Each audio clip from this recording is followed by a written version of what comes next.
Hey everyone, welcome back to the channel. DOS here. So we just had a Discord kind of stream that Behavior have been doing recently. They went over quite a few stuff, and I wanted to go ahead and talk about quite a bit of the important things here so that everybody is aware of what's going to be coming into the game soon. But first off, it was announced that there will be Twitch drops for the Chorus of Sin chapter. So from August 25th to September 8th, we'll be able to receive the drops for the Grimoire badge for watching 1 hour of a Twitch streamer with drops on. You watch 3 hours of a Twitch streamer with drops on, you get the Aurora Stardaughter figurine charm. And then if you watch 6 hours of a streamer with drops on Twitch, you get the Day of Reckoning banner. Now, myself, I'm going to be live on Tuesday with the new chapter, attempting to get the adepts for the Judgment and for Aurora, and then probably doing some normal games just to get everyone the amount of time needed for the drops. I'm going to do at least 3 hours, hopefully, unless something comes up. Then at most 6 hours. Again, I will be live on Tuesday. I'll be live when the content drops, which should be 8 a.m. EST, either 8 or 9 ET. I always forget when content drops for Dead by Daylight, just because of all these goddamn time zone differences and daylight savings and stuff along those lines. But that's not what we're here for. We're here for updates coming to Dead by Daylight. So the first thing I want to talk about is Behavior is looking to update their anti-cheat. Now, this is something that has been a pain point for the community for a very, very, very long time. And we've just had a huge problem with cheaters in Dead by Daylight for years and years and years. And a lot of people contributed to the anti-cheat that Dead by Daylight has been using. I believe they've been using Easy Anti-Cheat for the majority of their time being a video game. However, Behavior has stated that they're going to be doing anti-cheat trials. Behavior will test different anti-cheat providers on live servers. This is going to be Steam only. This is not going to affect crossplay. More details are going to come next week. This is going to be a recurring trend for quite a few of these announcements, where more details are going to be coming next week or very soon in the future. I will be covering this because this is extremely important and something that's going to affect basically everybody that's played Dead by Daylight. But I'm very, very excited for this. I think this is going to be a good thing for Dead by Daylight. Hopefully they can find a better anti-cheat. I know throughout the years people have suggested and talk about other anti-cheat programs that seemingly are better than Easy Anti-Cheat. Again, we're gonna have to wait and see what comes of this, if Behavior sticks with Easy Anti-Cheat, if they go with a different company altogether. But I'm very excited for this, and I think it is going to be a good change. But then we move on to a very, very important update: live balance. So as you can see on your screen here, I've got the image posted up here. Behavior have stated that moving forward, elusive and unhook protection staying as is to better understand its impact. For me, I'm not a huge fan of elusive. I don't super see the point of it personally, but again, we're gonna have to wait and see. But some perks are being changed. So nowhere to hide. Whenever you damage generator for 5 seconds, you see the aura of survivors within 24 meters of the generator. This is something that they mentioned before that are going to be changing, because currently in the live version, nowhere to hide works based off the killer's position. So let's say you're on nurse and you kick a gen and then you EP away, you're gonna get aura reading like crazy wherever you end up. But now it's just gonna be centered around the gen that you kick. So this is a very good change. It makes this less oppressive, and it honestly makes sense because for mobility killers, it was brutal to go against. Repressed Alliance is getting changed in a hotfix. After repairing generators for 30 seconds while repairing a generator alone, use the input activatable button 1, block the generator for 15 seconds. This is just a slight little change to Repressed Alliance. So on the current build, Repressed Alliance is after repairing generators for 45 seconds and repairing a generator alone, use button, block the generator for 30 seconds. So this is just a bit of a slight change. So they're changing it from repairing generators for 45 seconds to 30, and they're making it so the generator is blocked for half the time. Some people have said that this might be to dodge something like Pain Resonance and Repressed Alliance, and then quickly go back to dodging the gen. So it can be used more as like a skillful perk to counter things, because if you're unaware, any generator that is blocked does not get regression applied to it. So let's say in this case, yeah, you put Repressed Alliance on right before a survivor gets hooked on a Pain Resonance hook. That gen that you're working on, even if it's the highest progress gen, it won't get hit by Pain Res because of it being blocked. So it's a slight change. But the biggest change that people are talking about is to Vigil. So currently, Vigil affects all survivors within 60 meters of you, and it affects blindness, broken, exhaustion, exposed, hemorrhage, hindered, mangled, and oblivious, and it makes you lose those effects 66% faster. Now, with new Vigil, it's still going to affect all survivors within 60 meters of you. However, you're only going to be losing exhausted, and it's only going to be 30% faster. The effect staying once you leave the range is staying the exact same, but they're getting rid of 1, 2, 3, 4, 5, 6, 7 effects that Vigil can impact. And I think this is a good change. Vigil has been a extremely good perk for a very long time. This is a build that has gone on... Sorry, this is a perk that has gone on so many builds because of how much it affects. And it also has impacted killers and killers perks quite negatively for a very long time.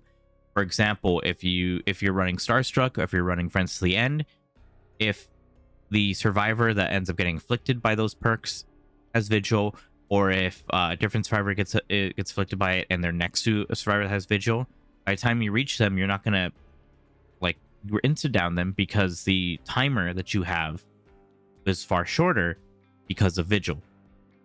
You countered a lot of things in the game, a lot of things that just the killer couldn't prevent or have a way to fight it. The only way that they could was if they somehow forced the survivors that didn't have Vigil to stay away from the survivor that had Vigil, but you wouldn't really have any idea who's running what. So I think that's a very good fix. These are going to be some pretty big changes. Nowhere to Hide is a pretty big update, and Vigil is a very big update. Now, Vigil's coming in a hotfix. It's not going to be both Vigil and Repressed Alliance changes are not coming with the Chorus of Sin. They'll be coming in probably a couple weeks to a month after the release of that chapter. But on top of that, we are also getting some changes to the Judgment and to the Exile. So for the live Judgment, they are adding visuals when Divine Light reaches maximum potential, which is good. It was a bit confusing. They're adding Killer Instinct when Divine Light puts a survivor in the dying state, which is nice. I very much like that. Added Killer Instinct when Divine Light misses a survivor by 0.5 meters.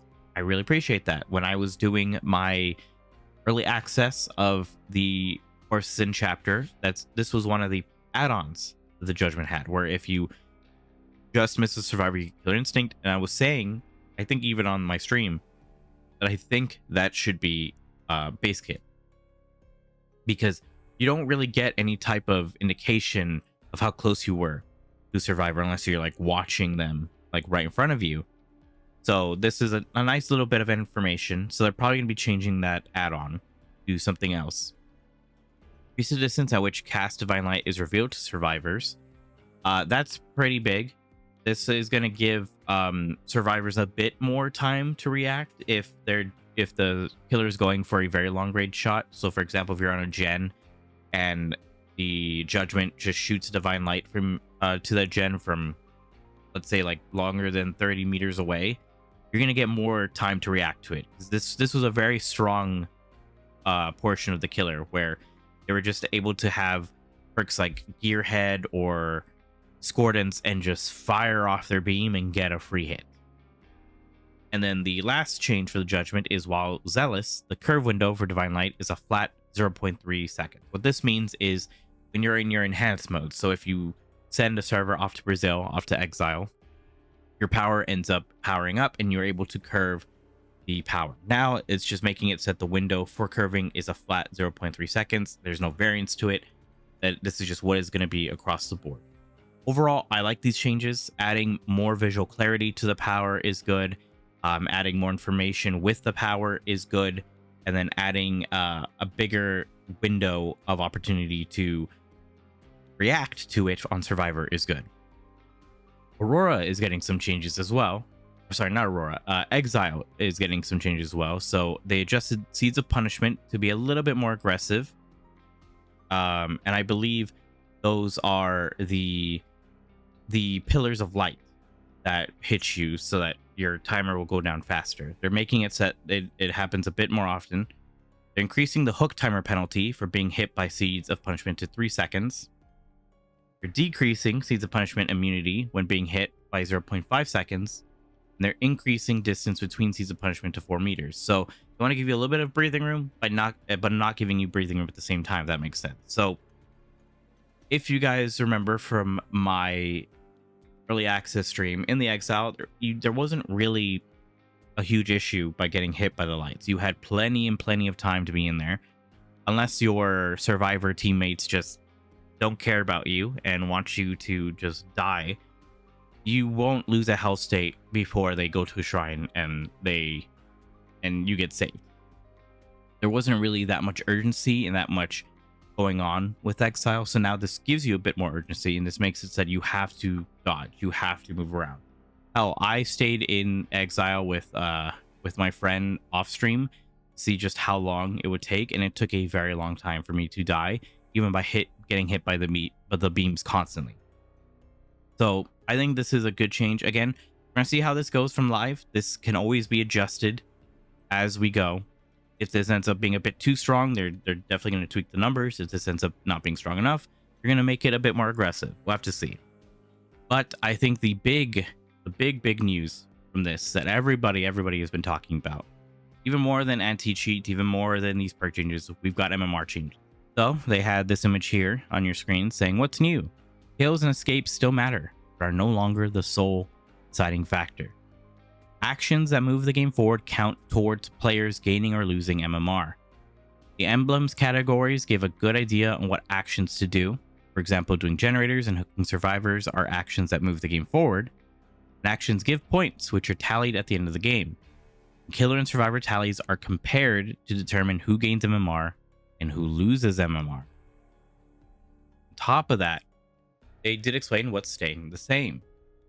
Killers keep their own individual MMR, survivors share MMR between them. So this is what was introduced when MMR first came in. I talked about this with Otstarva in my interview with him. When MMR was first introduced, they had it so MMR was different for each individual killer, but for survivor, it was all the same. Killers all share, don't share really anything. They all have different kits, different speeds, different add-ons. Survivors are all different speeds, relatively the same hitboxes, all have the same items and add-ons and stuff along those lines. The only difference with them is just model size and volume of their grunts of pain. That's why they got rid of the ability to switch killers on the fly when you are in an active lobby. So that's staying the same. We still compare the survivors with the killer within a match to determine how MMR gains and losses are calculated. And matchmaking will remain the same, prioritizing wait times over exact MMR matching. This is pretty big, but there is some also extra info for the ins and outs of the new MMR. So there will be an MMR reset, details to be determined, as they stated. So everyone's MMR is going to go back down to like a base point. So you're probably going to be going against quite a few interesting individuals once that happens before you can start dialing yourself in.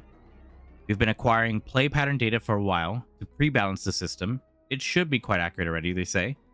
And this is a long-term initiative. We are committed to continue monitoring the new MMR system, making frequent updates, and exploring other ways to improve the game's experience. So hopefully they do stick with actually making this a ever-evolving system. But MMR has been a hot topic for a while, but more so recently. I even touched upon in my interviews as well. So this has been something that's I think we've been waiting for a year now, and it's finally going to be happening. This is going to be interesting. This is going to be exciting. Maybe this is even going to help me get my achievements a lot easier, because a lot of the achievements I have are very grindy, and it's going to take a long time on killers I just don't like playing, whether it's like Trapper or Nurse or stuff along those lines. I don't really play them a lot, and I'm not good at them. So this will help, and this might make it a bit stressful. Games are going to be crazy and wild. I remember when MMR first came out, my games were still crazy and wild for a little bit, and then I started to get my MMR set in, starting to get paired up against sweaty survivors a lot more. Became a lot more difficult. I would assume the same thing's going to be happening again. But, oh man, this is going to be crazy. But just a reiteration for the new matchmaking system. Again, what doesn't change is it's still going to compare survivor scores to the killers to determine how much you gain or lose in the match, and prioritize less search time over position. And what they will change, resetting everyone's matchmaking scores. Now the game will take into account what you do in the match. It won't just be escaped equals 1 or killed 3 equals 1. And the game will take on into account badge actions such as doing generators, finishing chases, quickly killing / escaping chases, timing chase, etc. This will be introduced to the game on August 25th with the release of Core Assassin. So this coming Tuesday, this is when the changes are going to be happening. That's pretty much everything. Very, very interesting developer update on Discord. Very interesting to see how things move forward. But yeah, please let me know down in the comments what you think of all these changes. What are you scared about? What are you excited for? Are you excited for the MMR changes? Are you sad that Vigil is quote unquote dead? But yeah, if you're on here, I make Dead by Daylight content. I do updates, interviews, stuff along those lines. So if you're new on here, hit that subscribe button. I'd love to have you as part of my community. I am partnered with Dead by Daylight, so I am a partner creator. Very, very proud to be so. So yeah, if you like the video, leave a like. And as always, hope you all have a good morning, afternoon, and evening. Goodbye, everyone.